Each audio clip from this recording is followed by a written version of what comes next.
Paşinyandan Azərbaycana gözlənilməz çağırış.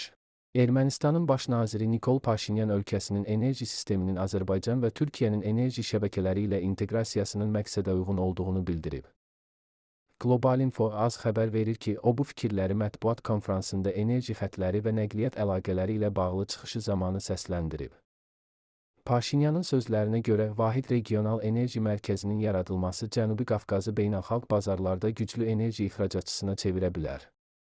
Baş nazir qeyd edib ki, həm Ermənistanın, həm də Azərbaycanın enerji istehsalı gücləri mövcud tələbatı üstələyir və bu, qarşılıqlı faydalı əməkdaşlıq üçün imkan yaradır. Ermənistanın enerji sisteminin Azərbaycan və Türkiyənin enerji sistemi ilə inteqrasiya edilməsi düzgün addım olardı. Ermənistan daha geniş bazarlara çıxış üçün Azərbaycanın infrastrukturundan istifadə etməkdə maraqlıdır.